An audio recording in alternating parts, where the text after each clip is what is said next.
អ្វីទៅដែលជាភាពខុសគ្នារវាងមនុស្សជោគជ័យនិងមនុស្សដែលបរាជ័យវាមិនមែនជាសំណាងឬទេពកោសល្យទេទោះបីជាការខិតខំធ្វើការយ៉ាងលំបាកក៏ដោយវាគឺគ្រាន់តែជារឿងមួយគឺជាជំនឿនៅក្នុងវីដេអូនេះយើងនឹងចូលរួមសិក្សាយ៉ាងលម្អិតអំពីសៀវភៅ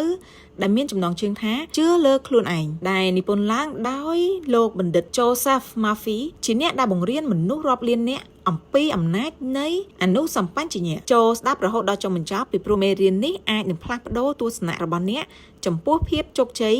ការជឿទុកចិត្តលើខ្លួនឯងក៏ដូចជាជីវិតរបស់យើងទាំងមូល Dr. Joseph Murphy គាត់គឺជាអ្នកនិពន្ធសៀវភៅដ៏ល្បីដែលជាលក្ខណៈសកលមួយរូបដែលសៀវភៅនោះមានចំណងជើងថា The Power of Your Subconscious Mind ដែលយើងបានធ្វើការរៀបរាប់ក៏ដូចជាយកមកបកស្រាយរួចមកហើយនៅក្នុងជំពូកទី26 The Power of Your Subconscious Mind ហើយនៅក្នុងនោះផងដែរសៀវភៅ The Power of Your Subconscious Mind ហ្នឹងបានសរសេរពីសៀវភៅនេះផងដែរដើម្បីបង្រៀនយើងអំពីរឿងតែមួយគត់គឺប្រព័ន្ធនៃជំនឿរបស់អ្នកដើម្បីបង្កើតនៅជីវិតរបស់អ្នកផ្ទាល់ប្រសិនបើអ្នកជឿលើខ្លួនឯងអនុសម្បញ្ញៈរបស់អ្នកស្របទៅតាមនឹងចក្ខុវិស័យរបស់អ្នកហើយធ្វើឲ្យវាបានคล้ายទៅជាការពិតធ្វើឲ្យក្តីស្រមៃរបស់អ្នកនឹងคล้ายទៅជាការពិតប៉ុន្តែប្រសិនបើអ្នកសង្ស័យលើខ្លួនឯងចិត្តនឹងបង្កើតនៅឧបសគ្គឥឡូវនេះយើងនឹងចូលទៅសិក្សាយ៉ាងលម្អិតអំពីមេរៀនដ៏មានអំណាចទាំងនេះទៅតាមជំហាននីមួយៗដែលយើងនឹងធ្វើការសម្រាយខ្លីៗដោយសង្ខេបទៅលើមេរៀនទាំង5ជាមេរៀនគន្លឹះនៃសៀវភៅ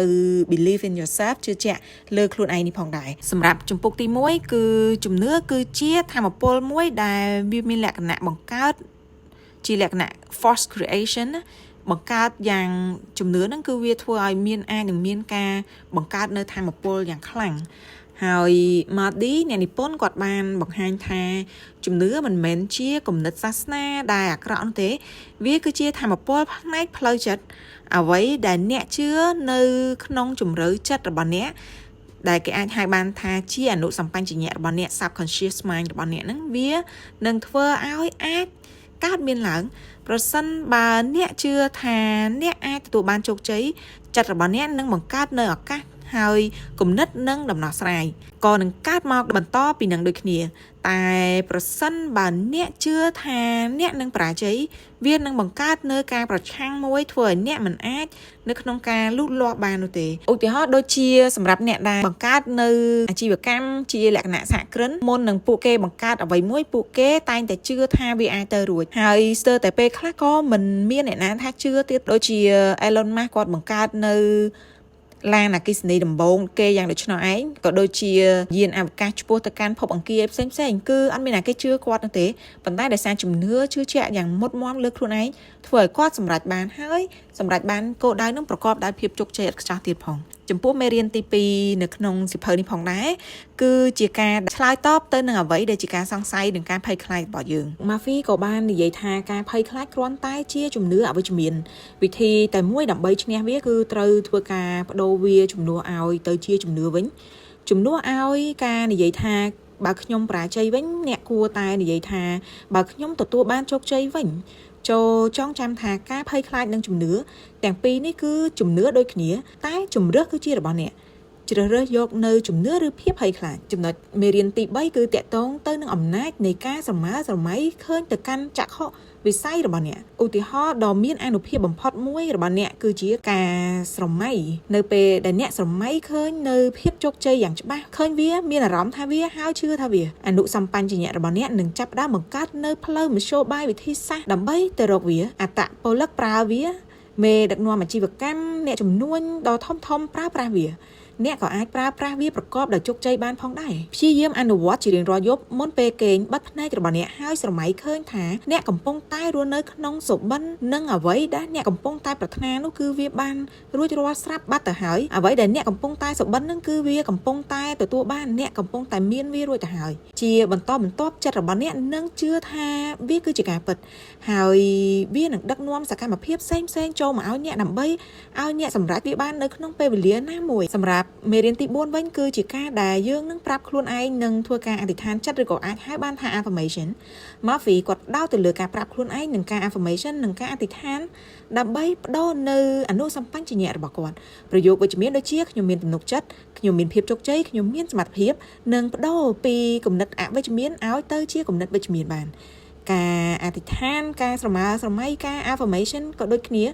វាមិនមែនជាការសុំទោសយ៉ាងអស់សង្ឃឹមនោះទេប៉ុន្តែវាគឺជាការសម្របសម្រួលខ្លួនឯងជាមួយនឹងអំណាចដ៏ខ្ពស់ជាងនិងមានភាពជឿជាក់ជាងមុនគន្លឹះនៃការធ្វើ affirmation នៅការធ្វើការអធិដ្ឋានចិត្តហ្នឹងគឺយើងត្រូវធ្វើជារៀងរាល់ថ្ងៃជាមួយនឹងអារម្មណ៍មិនមែនជាជាមួយនឹងពាក្យសម្ដីនោះទេចិត្តនៅខាងក្នុងឬក៏ហៅបានថា Genie របស់អ្នកឆ្លើយតបចំពោះអារម្មណ៍មិនមែនឆ្លើយតបចំពោះពាក្យសម្ដីនោះទេប្រើប្រាស់អារម្មណ៍របស់អ្នកដើម្បីគ្រប់គ្រង Genie របស់អ្នកសម្រាប់មេរៀនទី5ជាមេរៀនចុងក្រោយដែលអ្នកនិពន្ធលើកឡើងនៅភាពជោគជ័យគឺចាប់ផ្ដើមពីទំនុកចិត្តនៅខាងក្នុងរបស់យើងជោគជ័យពិតប្រាកដគឺមិនមែនមកពីលក្ខណៈខាងក្រៅនោះទេគឺវាចាប់ផ្ដើមចេញពីក្នុងចិត្តរបស់យើងប្រសិនបើអ្នកជឿលើសមត្ថភាពរបស់អ្នកពិភពលោកនឹងឆ្លុះបញ្ចាំងវាចេញមកទំនុកចិត្តតាក់ទាញឱកាសមនុស្សនិងលទ្ធផល Madi គាត់និយាយថាអ្នកនឹងខ្លាចទៅជាអ្វីដែលអ្នកជឿឧទាហរណ៍ដូចជាមនុស្សពីរនាក់ទៅសម្ភាសការងារម្នាក់មិនមានទំនុកចិត្តលើខ្លួនឯងខណៈពេលដែលម្នាក់ទៀតចូលទៅប្រកបដោយទំនុកចិត្តតើនរណាម្នាក់ដែលអ្នកគិតថាអ្នកជំនាញដូចគ្នាប៉ុន្តែមួយមានទំនុកចិត្តនិងមួយទៀតមិនសូវមានទំនុកចិត្តលើខ្លួនឯងប៉ុន្តែចិត្តរបស់អ្នកកំពុងតែធ្វើការដំណើរការជារៀងរាល់នាទីជារៀងរាល់ម៉ោង24ម៉ោងក្នុងមួយថ្ងៃវាអាចដំណើរការវាជួយអ្នកវាអាចប្រឆាំងនឹងអ្នកជំរឿស្ថិតនៅក្នុងដៃរបស់លោកអ្នកជឿលើខ្លួនអ្នកចិញ្ចឹមចិត្តជាមួយនឹងជំនឿក្តីស្រមៃឃើញនៅភាពជោគជ័យប្រាប់ខ្លួនឯងជារៀងរាល់ថ្ងៃនិងដើរទៅមុខប្រកបដោយទំនុកចិត្តអនុសម្បញ្ញញ្ញៈនឹងធ្វើអ្វីដែលនៅសេសសល់ទាំងអស់នោះប្រសិនបើវីដេអូនេះអាចបំភ្លឺនៅទស្សនៈរបស់អ្នកក៏ដូចជាអាចផ្ដល់នៅសកម្មភាពណាមួយសម្រាប់អ្នកនៅក្នុងថ្ងៃនេះចូលចាប់តាមនៅថ្ងៃនេះដោយសរសេរនិយាយប្រាប់ខ្លួនឯងជាលក្ខណៈ affirmation អំពីខ្លួនអ្នកហើយធ្វើវាជាលក្ខណៈដំណើរការបន្តបន្ទាប់ដោយតែបានរៀបរាប់នៅក្នុងមេរៀនទាំង5ខាងលើជាប់ជានិច្ចប្រសិនបើលោកអ្នកចង់ទទួលបាននៅសៀវភៅសង្ខេបសៀវភៅវិភាគទៅលើការផ្លាស់ប្ដូរនៅ mindset ផ្លាស់ប្ដូរនៅគំនិតផ្លាស់ប្ដូរនៅជំនឿបន្ថែមទៀតសូមធ្វើការចុច like subscribe ក៏ដូចជា follow និងចែករំលែកវីដេអូនេះទៅកាន់មិត្តភ័ក្តិរបស់អ្នកសូមអរគុណសម្រាប់ការតាមដានស្ដាប់ជួបគ្នានៅប្រធានបទបន្ត